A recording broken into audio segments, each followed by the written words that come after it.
Assalamualaikum warahmatullahi wabarakatuh.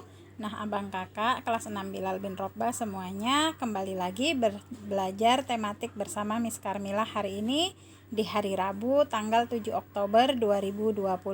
Abang kakak apa kabarnya hari ini? Semoga abang kakak semuanya sehat dan tetap semangat ya. Nah, sebelum kita memulai pelajaran kita hari ini, marilah sama-sama kita membaca basmalah dan doa belajar terlebih dahulu ya. Bismillahirrohmanirrohim. Rabbi zidni ilma warzuqni fahma waj'alni minas sholihin. Amin ya rabbal alamin. Semoga pembelajaran kita hari ini berkah, menyenangkan, diridhoi, dan abang kakak dapat memahami apa yang akan disampaikan. Nah, abang kakak untuk hari ini kita masih di tema 4, globalisasi, dengan subtema yang baru yaitu globalisasi dan cinta tanah air. Materi ini disusun oleh guru kelas 6 SDIT Nurul Ilmi.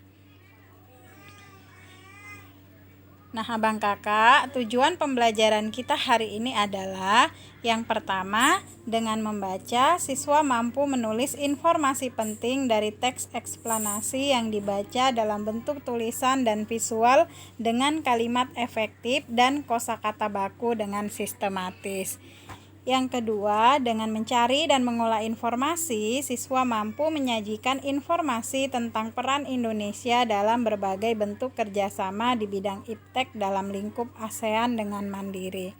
Yang ketiga, dengan pengamatan, siswa mampu menjelaskan prinsip kerja sel surya sebagai sumber alternatif energi listrik dengan sistematis. Nah, itulah tujuan pembelajaran yang akan kita capai hari ini.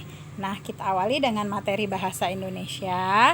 Nah, baca teks eksplanasi ilmiah berikut dengan teliti. Nah, abang kakak, untuk memudahkan abang kakak bisa buka buku tematiknya di halaman 98. Nah, Miss akan bacakan dari sini, abang kakak simak dengan baik ya. Indonesia luncurkan program Akademi Energi Surya pertama di Asia Tenggara. Departemen Teknik Elektro Fakultas Teknik Universitas Indonesia atau FTUI meluncurkan Solar Academy pertama di Asia Tenggara, yaitu Institusi Pendidikan dan Pelatihan Tenaga Surya. Peluncuran ini ditandai dengan penyelenggaraan seminar Solar Energy for Our Future pada Selasa 24 Juli 2012 di Universitas Indonesia. Seminar ini dihadiri oleh para pakar energi dari Jerman, wakil dari ASEAN, serta pemerintah selaku penentu kebijakan energi nasional. Seminar membahas tentang potensi, perkembangan, serta penggunaan energi terbarukan tenaga surya di Indonesia dan di Asia Tenggara. Indonesia dan negara-negara di Asia Tenggara merupakan negara kaya potensi sumber energi terbarukan, khususnya tenaga surya. Namun potensi pemanfaatan tenaga surya tersebut belum optimal. Sel surya merupakan lempengan tipis terbuat dari silikon yang dapat mengubah langsung cahaya matahari menjadi energi listrik. Lempengan sel surya tersebut diberi muatan positif dan muatan negatif. Saat cahaya mengenai lempengan tersebut, kemudian akan memicu muatan positif untuk bertemu dengan muatan negatif sehingga terjadilah arus listrik. Saat ini penggunaan sel surya masih terbatas hanya dalam skala kecil seperti pada barang-barang elektronik dan sebagai pembangkit listrik pada daerah-daerah yang masih sulit dijangkau oleh jaringan listrik. Terbatasnya pengguna sel surya dikarenakan biaya untuk membuat lempengan silikon cukup tinggi. Dengan perkembangan teknologi diharapkan dapat ditemukan cara untuk meningkatkan efisiensi kerja dari sel surya. Pendirian Akademi Surya ini merupakan wujud nyata kepedulian UI yang diharapkan dapat menjawab permasalahan bangsa Indonesia mengenai krisis energi saat ini. Usaha mencari sumber energi alternatif yang bersih, tidak berpolusi, aman, dan dengan persediaan yang tidak terbatas sebagai pengganti bahan bakar fosil perlu terus diupayakan, diantaranya adalah energi surya. Di era globalisasi ini, dengan adanya kebutuhan energi yang makin besar, penggunaan sumber energi listrik yang beragam tampaknya tidak bisa dihindari. Nah, abang kakak ya tadi sudah sama-sama abang kakak dengar ya isi daripada teks eksplanasi. Nah, dalam kegiatan Ayo Diskusi, di sini kita diminta untuk mencari informasi penting dalam setiap paragraf dari teks tersebut pada diagram berikut ini. Nah, abang kakak sudah sering ya mencari informasi penting dari teks eksplanasi. Nah, di sini terdiri atas 3 paragraf ya. Nah, jadi karena 3 paragraf maka untuk topik masalahnya itu terdapat pada paragraf pertama ya, kemudian deret penjelas itu ada di paragraf kedua, dan simpulan atau pesan pendapat pribadi penulis nah itu terdapat di paragraf 3. Nah, kita akan kita akan cari ya topik masalah dari paragraf pertama ya. Nah, topik masalahnya itu terdapat di awal paragraf ya. Ini Miss tandai.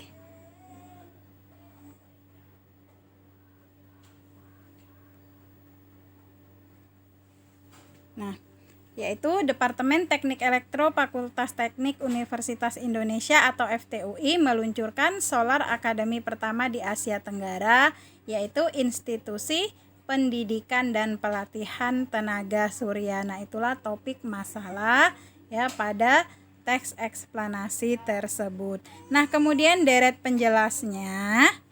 Nah, itu terdapat di paragraf kedua ya. Jadi paragraf kedua merupakan penjelasan daripada topik masalah ya. Nah, hampir seluruh di paragraf 2 ya, kalimat yang ada di paragraf kedua itu adalah deret penjelasnya ya, merupakan penjelasannya. Nah, kemudian simpulan dan pesan itu terdapat di paragraf 3. Nah, yaitu pendirian Akademi Surya ini merupakan wujud nyata kepedulian UI yang diharapkan dapat menjawab permasalahan bangsa Indonesia mengenai krisis energi saat ini ya. Nah, kemudian adapun pesannya itu ya, di era globalisasi ini dengan adanya kebutuhan energi yang makin besar, penggunaan sumber energi listrik yang beragam tampaknya tidak bisa dihindari. Nah, itulah tadi ya informasi penting ya dari teks eksplanasi ya tentang peluncuran program Akademi Energi Surya pertama di Asia Tenggara ya. Oke, abang kakak kita lanjutkan ke materi IPS. Nah, mengenai kerjasama di bidang IPTEK ya. Jadi ASEAN tidak hanya bekerja sama di bidang sosial budaya, ekonomi, dan politik, namun juga menjalin kerjasama di bidang IPTEK, yaitu ilmu pengetahuan dan teknologi ya. Nah, adapun bentuk kerjasama ASEAN di bidang IPTEK adalah sebagai berikut. Yang A, mengelola pusat penelitian untuk biologi atau Regional Center for Tropical Biology atau Biotrop yang berpusat di Bogor, Indonesia. Nah, ini terdapat di negara Indonesia, yaitu di daerah Bogor ya. Nah, kemudian yang B, mengelola pusat penelitian ilmu pengetahuan matematika atau Regional Center for Education Science Mathematics atau REXAM di Penang, Malaysia ya. Nah, kemudian yang C, mengelola pusat pendidikan bahasa Inggris atau Regional English Language Center atau RELC di Singapura. Kemudian yang D, mengelola lembaga penelitian dan pengkajian pertanian atau Regional Center of Graduate Study and Research in Agriculture atau SERCA di Los Banos, Filipina ya. Nah, itulah bentuk kerjasama ASEAN di bidang ilmu pengetahuan dan teknologi. Nah, berikut ini adalah posisi dan peran Indonesia dalam kerjasama di bidang pendidikan dalam lingkup ASEAN. Nah, kerjasama sektor pendidikan di ASEAN dilakukan oleh Komite ASEAN untuk Pendidikan atau ASEAN Committee on Education. Nah, komite ini memfokuskan pada upaya mensinkronisasi standar ijazah, memperkuat dan meningkatkan keterampilan dan ilmu pengetahuan pemuda ASEAN. Nah, untuk mendukung pencapaian tersebut, negara-negara ASEAN melakukan kerjasama berikut ini. Yang pertama, mendorong hubungan kerjasama di bidang pendidikan dan pelatihan di berbagai tingkat pendidikan. Yang B, mendorong organisasi dan sekolah di tiap-tiap negara mencari mitra kerjasama di kawasan Asia Tenggara. Kemudian yang C, mengikuti pertukaran pelajar dan mahasiswa untuk meningkatkan kualitas sumber daya manusia ya. Jadi dilakukan pertukaran pelajar dan mahasiswa, nah misalnya negara Indonesia dengan negara Malaysia ya. Nah, kemudian yang D, mengadakan lokakarya atau mengundang dosen untuk memberikan kuliah di universitas negara lain. Yang E, menjalin kerjasama di bidang akademis dengan negara-negara di kawasan Asia Tenggara. Nah, itu ya peran Indonesia dalam kerjasama di bidang pendidikan di lingkup ASEAN ya abang kakak. Oke, kita lanjut ke materi IPA. Nah, ayo mengamati. Di era globalisasi ini semakin banyak teknologi canggih yang ditemukan. Hampir seluruh penemuan tersebut menggunakan energi, khususnya energi listrik. Ya, jadi di era globalisasi ini banyak sekali peralatan-peralatan canggih ya, yang hampir seluruh itu menggunakan energi listrik. Nah, abang kakak bisa perhatikan ya peralatan-peralatan atau alat-alat elektronik yang ada di rumahnya. Nah, untuk mengoperasikannya itu kebanyakan menggunakan energi listrik ya, misalnya setrika, televisi, kulkas, mesin cuci, blender ya, komputer. Nah, masih banyak yang lainnya. Namun, akhir-akhir ini pasokan listrik semakin berkurang akibat semakin menipisnya sumber energi untuk memproduksi listrik seperti minyak bumi, gas, batu bara, dan panas bumi. Nah, minyak bumi, gas, batu bara, nah itu merupakan sumber daya alam yang tidak dapat diperbarui. Jadi, kalau semakin sering kita pakai ya, semakin banyak digunakan, maka lama-kelamaan akan semakin berkurang atau menipis persediaannya. Berbeda dengan sumber daya air ya yang dapat diperbarui. Nah, untuk itu kita perlu menghemat dalam menggunakan energi. Nah, salah satu cara yang dapat kita lakukan adalah mencari sumber energi alternatif yang bersih, aman, bebas polusi, dan selalu tersedia tanpa batas. Nah, salah satu bentuk energi alternatif tersebut adalah sel surya.